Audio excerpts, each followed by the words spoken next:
फिर से मैं एक नया वीडियो लेकर आया हूँ। आज हम रेजिस्टेंस का कलर कोड के बारे में जानेंगे कि रेजिस्टेंस का कलर कोड कैसे होता है। जबकि रेजिस्टेंस का कलर कोड है ना, एक कलर है, मेरे पास एक रेजिस्टेंस है, पकड़ लीजिए ये पहला। मैं लास्ट में दिखाऊंगा कि कैसे रेजिस्टेंस का वैल्यू दिखता है। तो आज हम यही जानेंगे कि रेजिस्टेंस का वैल्यू कैसे दिखता है। और मेरे पास एक एलईडी है, तो मैं इसके लिए रेजिस्टेंस कैसे सिलेक्ट करूँगा, ठीक है ना। तो चलिए देखते हैं ये वीडियो। तो चलिए पहले देखते हैं रेजिस्टेंस का टाइप कितना प्रकार का आता है, ठीक है ना। ये तो आप रेजिस्टेंस देख रहे हैं, लेकिन रेजिस्टेंस का भी बहुत टाइप होता है, ठीक है ना। एक लीनियर टाइप, एक non linear type. Non linear type बोले तो क्या है, ये आपका जो एनटीसी हो गया ना, एनटीसी पीटीसी, ये सब नॉन लीनियर टाइप है। देखिए इधर लिखा है थायरिस्टर, ये एलडीआर, ठीक है ना। फिर बाद में बेरिस्टर, जिसको हमने वोल्टेज प्रोटेक्शन के लिए लगा था। फिर एसएमटी सरफेस माउंटिंग, ये सब नॉन लीनियर है, ठीक है ना। और लीनियर में आता है आपका फिक्स रेजिस्टेंस और वेरिएबल रेजिस्टेंस। अब फिक्स रेजिस्टेंस भी बहुत सारा है, ठीक है ना। एक carbon composition, wire bounding, thick film. तो थिक फिल्म में भी अब 3 भाग हैं, ठीक है ना। ये चेक कर लीजिए, थिक फिल्म में भी 3 भाग हैं, ठीक है ना। Fusible resistance, ceramic film resistance, metal oxide resistance, ठीक है ना। और फिर थिन फिल्म रेजिस्टेंस में भी और 2 भाग हैं, ठीक है। जैसे थिक फिल्म है, ये थिन फिल्म है, दोनों रेजिस्टेंस अलग अलग है। ये थिन फिल्म है, ये थिन फिल्म है, थिक और थिन, ठीक है ना। ये थिक फिल्म में आपका 2 पेटल है, एक है कार्बन फिल्म रेजिस्टेंस, एक मेटल फिल्म रेजिस्टेंस। सभी का ये अलग अलग होता है, ठीक है। ये जो सभी आप देख रहे हैं ना, सभी का अलग अलग होता है। जो कार्बन कॉम्पोजिशन में जो रेजिस्टेंस है, ये रेगुलर यूज़ होता है, ठीक है ना। कार्बन बहुत ज़्यादा यूज़ होता है क्योंकि बहुत सस्ता पड़ता है और ये मार्केट में अवेलेबल हो जाता है। लेकिन इसका एक डिसएडवांटेज भी है, ये ना बहुत ज़्यादा हीट में, इतना इसका टॉलरेंस बहुत ज़्यादा है। और हीट में ये बहुत ज़्यादा टॉलरेंस प्रोवाइड करता है, 20 से 15, ठीक है ना। तो ये जो जो भी हमारा इन्वर्टर में जो कुछ भी आता है, ये कार्बन ही आता है ज़्यादातर, ठीक है ना। और सबसे बहुत अच्छा है ये जो मेटल फिल्म है ना, मेटल फिल्म रेजिस्टेंस, इसका ना टॉलरेंस बहुत कम है और इसका कॉस्ट भी बहुत हाई होता है, ठीक है ना। और एक मीडियम साइज़ का जो रेजिस्टेंस है, ये कार्बन फिल्म रेजिस्टेंस है, ठीक है ना। ये कार्बन फिल्म रेजिस्टेंस है, ये मीडियम साइज़ का होता है। इसका भी टॉलरेंस इतना ज़्यादा भी नहीं, इतना कम भी नहीं, और इसका प्राइस भी मीडियम है, ठीक है। तो ये भी अवेलेबल हो जाता है नॉर्मली, कोई भी हमारा अभी जो आजकल का इन्वर्टर आ रहा है, इसमें आजकल ज़्यादातर यही मिलता है, ठीक है ना। क्योंकि इसका टॉलरेंस बहुत कम होता है और ये हीट की वजह से उसका वैल्यू भी चेंज नहीं होता है। लेकिन ये जो कार्बन फिल्म रेजिस्टेंस, इसके हीट की वजह से इसका वैल्यू चेंज हो जाता है, ठीक है। और ये जो फ्यूज़ेबल रेजिस्टेंस है, ये आपका ज़्यादातर 1 ओम, 2 ओम, 10 ओम का रेजिस्टेंस, 100 ओम का रेजिस्टेंस यूज़ होता है आपका प्रोटेक्शन के लिए। फ्यूज़ की तरह ये प्रोटेक्शन होता है, ठीक है, फ्यूज़ेबल रेजिस्टेंस। ये आप देखेंगे आज मोबाइल का चार्जर वार्जर किसी में भी ऐसा 1 ओम, 10 ओम, 100 ओम का ऐसे रेजिस्टेंस लगा है जो फ्यूज़ की तरह काम करता है, ठीक है। तो आज हम ये वेरिएबल रेजिस्टेंस के बारे में नहीं जानेंगे। जो वेरिएबल रेजिस्टेंस है ना, इसके बारे में नहीं जानेंगे। फिक्स रेजिस्टेंस के बारे में, इसका कलर कोड कैसे होता है, ये सब देखेंगे। और मेरे पास एक एलईडी होगा, इसको कैसे चेक करेंगे कि एलईडी कितने में जलता है, कैसे है वगैरह। तो देखिए बैंड पहले आपको समझना पड़ेगा, कितना बैंड से शुरुआत होता है। 3 बैंड, 4 बैंड, 5 बैंड और 6 बैंड का रेजिस्टेंस आता है, मार्केट में अवेलेबल है। इसमें से 3 बैंड आपको मिलेगा नहीं इतना ज़्यादा, ज़्यादातर आपको 4 बैंड, 5 बैंड मिलेगा। और फिर इससे भी अगर कोई अच्छा कोई भी सर्किट में जो ज़्यादा कॉम्प्लिकेटेड है, इसमें आपको 6 बैंड मिलेगा। ज़्यादातर जो 2 अवेलेबल होता है, इसमें आपको ये 2 ही बैंड अवेलेबल होता है, 5 बैंड और 4 बैंड, ठीक है ना। ये दोनों बैंड यूज़ होता है। फिर भी आपको सबको एक सीख लिया ना, तो आप सबको एक ही मीन्स एक ही प्रोसेस है सबका, बस एक एक ऐड होता जाएगा। तो देखते पहले आपको ये कलर समझना पड़ेगा कि कलर है क्या एक्चुअली, ये कलर एक्चुअली है क्या, पहले आपको कलर समझना पड़ेगा। तो देखिए पहले अभी कलर का नंबर आप पहले दिमाग में रख लीजिए, तो आपको आगे जाके अच्छा होगा।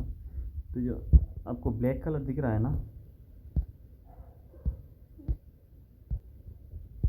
ये जब को ब्लैक कलर दिख रहा है ना, ये इसका वैल्यू ज़ीरो है। अब पहले वैल्यू, अब इसको कोई सीखना ही पड़ेगा, ठीक है ना। ये पकड़ लीजिए, एक फार्मूला है। तो ब्लैक कलर जो है ये ज़ीरो है, जो ब्राउन है ये 1 है, रेड 2 है, ऑरेंज 3 है, येलो 4 है, ग्रीन 5 है, ब्लू आपका 6 है, वायलेट मीन्स बैगनी कलर जो उसको 7 है, ग्रे 8 है, वाइट 9 है, ठीक है ना। और बाकी जो 3 है ये आपका टॉलरेंस है, ठीक है ना। बाकी जो 3 है ये आपका टॉलरेंस है, ठीक है ना। ये टॉलरेंस को आपको कभी कभी आपका देखेंगे हमारा जो PF कैपेसिटर कैपेसिटर होता है जिसको हम इसमें टॉलरेंस देखिए, अगर गोल्ड होगा तो 5% होगा, सिल्वर होगा 10% होगा, और अगर कोई भी कलर नहीं है, ठीक है ना, तो उसका 20% होगा। तो कभी कभी हमारा जो PF कैपेसिटर होता है जो हम AC में लगाते हैं, उसमें ये J लिखा होता है, मीन्स गोल्ड 5%, K लिखा होगा सिल्वर 10%, और कुछ भी नहीं लिखा है, खाली ऐसे ही छोड़ दिया, उसका मैं अलग से वीडियो बनाऊंगा, तो AM है। बस ये फॉर्मूला आप याद रख लीजिए कि इसका कितना वैल्यू है। अगर ये एक फॉर्मूला है, ठीक है। तो अभी पकड़ लीजिए मेरे पास एक 3 बैंड का रेजिस्टेंस है, सपोज मान लीजिए मेरे पास एक 3 बैंड का रेजिस्टेंस है। उसका पहला कलर आपका ऑरेंज है, सेकेंड कलर ऑरेंज है, थर्ड कलर जो है वो आपका ब्राउन रेड है, ठीक है। थर्ड कलर जो है वो आपका रेड नहीं ब्राउन है, ठीक है। और जो फोर्थ कलर है वो कुछ भी नहीं है। इसी तो थर्ड बैंड का है तो फोर्थ कलर कहाँ से आएगा, नहीं आएगा ना। थर्ड बैंड में तो 3 ही कलर आएगा, ठीक है। तो देखिए पहला जो कलर वो क्या है, वो आपका ऑरेंज है, ठीक है ना। तो ऑरेंज का वैल्यू मेरा इधर कितना है 3, ठीक है ना। तो आप लिख लीजिए इधर 3, ऑरेंज का वैल्यू कितना है 3, तो लिख लीजिए 3। सेकेंड बैंड कितना है, ठीक है ना। मैं आपको पहले ये समझा देता हूँ, जो फर्स्ट बैंड है ना वो उसका वैल्यू आएगा, फिर सेकेंड बैंड का वैल्यू आएगा, थर्ड बैंड जो है उसका मल्टीपल आएगा, ठीक है ना। तो मैं अभी आपको समझाता हूँ उसके बारे में। जो फर्स्ट बैंड का उसका वैल्यू कितना है ऑरेंज का 3, सेकेंड कलर कौन सा है ऑरेंज ही है, ऑरेंज का भी वैल्यू कितना है 3, ठीक है ना। और थर्ड का वैल्यू कितना है आपका ये है ब्राउन है, ठीक है ना। हाँ तो ये फर्स्ट कलर जो है ये आपका फर्स्ट कलर जो है वो आपका ऑरेंज है। तो ऑरेंज का वैल्यू कितना है 3, ये देखिए इधर 3 लिखा है ऑरेंज का वैल्यू, तो मैंने 3 लिख दिया। सेकेंड कलर कौन सा है ऑरेंज है, तो सेकेंड ऑरेंज है तो ऑरेंज के कलर का जो वैल्यू कितना है 3 लिख दिया, ठीक। फिर थर्ड क्या है, थर्ड मल्टीपल होगा, ठीक है ना। ये 10⁻1 ऐसा होता है, तो आप ये मत समझिए 10⁻10 ऐसे मत समझिए। अब बस इतना समझ लीजिए, लास्ट में जो कलर होगा उसका जो नंबर होगा, पकड़ लीजिए लास्ट में कलर कौन सा है ब्राउन, तो मैंने ब्राउन कितना है 1, ठीक है ना। तो ब्राउन 1 है तो मैं इसको 1 0 लिख दूँगा, बस ख़त्म। 10⁻10 उसका इतना में जाने का कोई ज़रूरत ही नहीं है। 10⁻6 10⁻7 10 वो सब जाने का ज़रूरत ही नहीं। अब जितना वैल्यू है उसका अब 1 0 ऐड कर दीजिएगा, 1 होगा 1 0, लास्ट में अगर रेड कलर होगा तो रेड का कितना है 2, तो 2 0 होगा। ऐसे अब 0 ऐड कर दे। आगे आपको मैं दिखाऊंगा इसके बारे में, बहुत बहुत अच्छा एग्जांपल मिलेगा। अभी देखिए ये जो 4 बैंड का रेजिस्टेंस है, इसके देखिए पहला कलर कौन सा है ग्रे, ठीक है ना। तो ग्रे का वैल्यू कितना है 8, तो मैंने लिख दिया इधर 8, ठीक है। फिर कौन सा है रेड, तो रेड का वैल्यू कितना है 2, तो मैंने लिख दिया 2, ठीक है। और फिर थर्ड कौन सा है मल्टीपल, ठीक है ना। मल्टीपल बोले तो कितना है 3, मीन्स मल्टीपल करना है इसका, ठीक है ना। 10⁻6 10, तो इतना ज़रूरी नहीं है। मल्टीपल बोले देखिए कितना कलर है आपका ऑरेंज कलर है, तो अब इधर देखिए थर्ड का ऑरेंज का वैल्यू कितना है 3, तो जो भी वैल्यू होगा थर्ड 3 है ना, मल्टीपल है ना, तो थर्ड नंबर का, तो 3 0 लिख दीजिए, बस 3 0 लिख दीजिए। तो कितना हो गया ये आपका 82,000। तो 82,000 बोले तो क्या 82 किलो ओम, 82 किलो ओम, ठीक है ना। 82 किलो ओम बाई 82,000 ओम बोले तो बहुत लंबा हो जाता है, इसीलिए 82, क्योंकि 1000 ओम में 1 किलो ओम होता है, तो 82 डिवाइडेड 1000 तो आपका आ जाएगा 82, तो 82 किलो ओम हमने दे दिए, ठीक है ना। ऐसे ही आपका फिफ्थ बैंड वाला होगा। फर्स्ट वाला आपका ग्रीन है, ठीक है, तो ग्रीन बोले तो 5 है, ठीक है। सेकेंड वाला आपका रेड है, तो रेड बोले तो 2 है, ठीक है। आपका थर्ड वाला कौन सा है, थर्ड वाला आपका है ब्राउन, तो ब्राउन बोले तो 1 है, ठीक है। और आपका फोर्थ वाला मल्टीपल है, ठीक है ना। मल्टीपल तो क्या 0, ब्लैक है, तो ब्लैक का वैल्यू क्या है 0, तो 0 होगा तो 0 है, बस ख़त्म, ठीक है ना। और जो लास्ट वाला आपका वैल्यू है फिफ्थ वाला, ये आपका टॉलरेंस है, ठीक है। तो टॉलरेंस इधर इधर कौन सा है देखिए, इधर आपका ब्राउन है, तो ब्राउन का टॉलरेंस देख लीजिए कितना 1 है, ठीक है ना। तो टॉलरेंस ±1 होगा। तो 100 में 1% घट सकता है या 100 में 1% ज़्यादा हो सकता है, ठीक है ना। तो मेन जो हमारा वैल्यू निकल के आया ये 521 ओम है, ठीक है। तो आप ये समझ लीजिए जो क्या रेजिस्टेंस का जो फर्स्ट बैंड है उसका नंबर आपको लिखना है।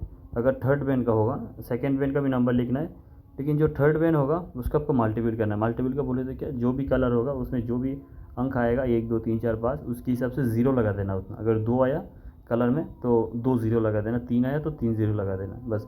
4 बैंड में भी सेम है, ठीक है ना। पहला कलर का नंबर बैठेगा, दूसरा कलर का नंबर बैठेगा, तीसरा कलर जो है उसका आपको मल्टीपल करना पड़ेगा, ठीक है ना। तो मल्टीपल में कलर का जो नंबर आएगा उतना ज़ीरो लगा देना है, बस इतना ही सिंपल सा। अभी हम देखेंगे, एक मेरे पास एलईडी है, तो एलईडी का रेजिस्टेंस वैल्यू कैसे निकालें, चलिए देखते हैं उसका। तो अभी पकड़ लीजिए, ये मेरे पास एक एलईडी है, ठीक है ना। ये एक रेड कलर का एलईडी है, इसका 3 वोल्ट मैक्सिमम है, 2.5 वोल्ट में ये बहुत अच्छी की तरह से काम करता है। 3 वोल्ट अगर हम देंगे तो इसका एफिशिएंसी लाइफ घट जाएगा, 2.5 वोल्ट देंगे तो एकदम बढ़िया से चलेगा, ठीक है ना। और इसका मैक्सिमम जो एम्पियर होगा वो 30 मिली एम्पियर होगा, ठीक है। 20 मिली एम्पियर पे एकदम अच्छा चलेगा, ठीक है। तो ये तो हमको एलईडी का वोल्टेज मिल गया, एलईडी का एम्पियर मिल गया, ठीक है ना। और हमारे पास जो पावर सोर्स है वो हमारा 9 वोल्ट, पकड़ लीजिए 9 वोल्ट का एक बैटरी है हमारे पास। जो पावर सोर्स है एक 9 वोल्ट का बैटरी है, तो हम 9 वोल्ट का बैटरी से इसको चलाना चाहते हैं, ठीक है। तो हमारे पास एलईडी का वोल्टेज कितना है, 2.5 वोल्ट, करंट कितना है, 20 मिली एम्पियर है। कितने में चलाना है, मीन्स बैटरी कितने का, जो हमारा पावर सोर्स है वो 9 वोल्ट है, ठीक है। तो इसको देखते हैं अभी देखिए, वो कैलकुलेशन जाने से पहले मैं आपको एक चार्ट दिखा देता हूँ, ठीक है ना। ये चार्ट आप स्क्रीनशॉट मार के रख लीजिए, आपको गूगल पे भी मिल जाएगा, ठीक है ना। ये आपको गूगल टाइप कर लीजिए, मिल जाएगा आपको, ठीक है। रेजिस्टेंस वैल्यू बोल के, ठीक है, ओम्स लॉ बोल के, ओम्स लॉ बोल के देंगे तो ये आपको मिल जाएगा पूरा ओम्स लॉ का। तो देखिए, हमको रेजिस्टेंस बाहर निकालना है, मीन्स ओम बाहर निकालना है, तो आर, ठीक है ना। तो हमारे पास क्या था, करंट था और वोल्टेज था, ठीक है ना। तो हमारे पास वोल्टेज है, करंट है, रेजिस्टेंस बाहर निकलना है, तो वोल्टेज डिवाइडेड करंट होगा। देखते हैं उधर जाके, तो देखिए हम एकदम डायरेक्ट कैलकुलेशन पे आ गए। हमारे पास वोल्टेज है, करंट है, ठीक है ना। तो हमारा जो वोल्टेज है, मेन पावर सोर्स कितना है, 9 वोल्ट, ठीक है ना। और हमारा एलईडी का वोल्टेज कितना है, 2.5 वोल्ट। तो पहले हम 9 वोल्ट से 2.5 वोल्ट घटा देंगे। तो अगर 9 वोल्ट से 2.5 वोल्ट घटा देंगे, हमारे पास 6.5 वोल्ट बचा है, ठीक है ना। ये 6.5 वोल्ट को ड्रॉप कर देना है। तो अगर ये 6.9 वोल्ट से 2.5 वोल्ट का खर्चा हो जाएगा उसके लिए, एलईडी के लिए, एलईडी को चलाने के लिए, और 6.5 वोल्ट को हमको ड्रॉप कराना है। तो इसके लिए हमको कितना वैल्यू का रेजिस्टेंस चाहिए, ये अभी हमको देखना पड़ेगा। तो हमने उधर ओम्स लॉ में देखा था, ठीक है ना। ओम्स लॉ में देखा था, अगर आपको रेजिस्टेंस का वैल्यू फाइंड करना है तो उसका फॉर्मूला होगा V/R, ठीक है, V/I, ठीक है ना। मीन्स वोल्टेज को डिवाइडेड करना है एम्पियर से, ठीक है। तो अभी हमारे पास, तो देखिए हमारा 9 वोल्ट था, ठीक है ना। बैटरी का वोल्टेज 9 वोल्ट था। ये हमारा एलईडी का वोल्टेज 2.5 वोल्ट था। तो 9 वोल्ट से 2.5 वोल्ट घटते थे 6.5 वोल्ट आया, ठीक है ना। तो ये हमारा वोल्टेज आ गया, फॉर्मूला था हमारा वोल्टेज डिवाइडेड आई, ठीक है ना। वोल्टेज से करंट को डिवाइड करना है, तो हमने वोल्टेज पहले लिख दिया, डिवाइडेड करंट कितना है, 20 मिली एम्पियर, ठीक है ना। लेकिन इधर आपको एम्पियर पे करना है, ठीक है ना। उधर तो हमारा जो एलईडी का वोल्टेज था मिली एम्पियर पे था, लेकिन इधर हम मिली एम्पियर डायरेक्टली नहीं बिठा सकते, ठीक है ना। इधर हमको एम्पियर को कन्वर्ट करना पड़ेगा, ठीक है। तो 1000 मिली एम्पियर पे 1 एम्पियर होता है, ठीक है ना। 1000 मिली एम्पियर में 1 एम्पियर होता है। तो इसके लिए हमको इधर एम्पियर में कन्वर्ट करना पड़ेगा। तो एम्पियर में कन्वर्ट करने के लिए 1000 मिली एम्पियर में तो 0.020, ठीक है ना। तो हो गया हमारा इधर 20 मिली एम्पियर। हमको इधर जो फॉर्मूला में बिठाना है ना, इधर एम्पियर में बिठाना है, ना कि मिली एम्पियर में। मिली एम्पियर में बिठाएंगे तो आपका कैलकुलेशन सही नहीं आएगा, क्योंकि हमारा फॉर्मूला में जो आई लिखा है वो एम्पियर में डायरेक्ट है, लेकिन हमारा जो एलईडी कैलकुलेशन है, जो एलईडी पे चार्ट पे हमको मिला, वो 20 मिली एम्पियर में है। तो इधर आपको एम्पियर में कन्वर्ट करना पड़ेगा पहले। तो एम्पियर में कन्वर्ट करने का यही है कि 0.020, ठीक है ना। तो देखिए इधर आप कैलकुलेशन करेंगे तो 1000 की वैल्यू से यही हिसाब आएगा, ठीक है ना। तो देखिए हमको रेजिस्टेंस फाइंड कितना मिला, 325, देखिए 325 ओम्स का हमको रेजिस्टेंस लगाना पड़ेगा एलईडी को अच्छी तरह से ग्लो करवाने के लिए 9 वोल्ट का बैटरी के साथ, ठीक है ना। तो 325 वोल्ट्स का आपको रेजिस्टेंस लगाएंगे तो आपका एलईडी अच्छी तरह से ग्लो करेगा। आशा करता हूँ आप समझ गए ये सब के बारे में, ठीक है ना। तो फिर भी अगर कुछ डाउट होगा कि मैं एलईडी का एम्पियर वोल्टेज कहाँ से निकाला, ये सबको आपको मालूम है कि हमारा जो एलईडी 3 वोल्ट पे चलता है, 20 मिली एम्पियर पे चलता है। फिर भी आपको डाउट है, आप उस जो भी पर्टिकुलर कलर है उसका अगर डाटा शीट निकालेंगे तो आपको उसका पूरा एम्पियर वोल्टेज दिखा देगा, अगर चार्ट में गूगल में सर्च मारेंगे तो, ठीक है। आशा करता हूँ आपको कुछ सब कुछ समझ में आ गया। फिर भी अगर कुछ समझ में नहीं आया तो आप मुझे कमेंट में पूछ सकते हैं। और मेरा जो भी वीडियो मैंने पहले अपलोड किया था उस आई बटन पे आपको क्लिक करने से मिल जाएगा। और मेरा नीचे व्हाट्सएप लिंक है, अगर आप लोग कुछ पूछना है तो व्हाट्सएप ग्रुप में ज्वाइन कर लीजिए, ज्वाइन करके आप मुझे पूछ सकते हैं, ठीक, थैंक यू।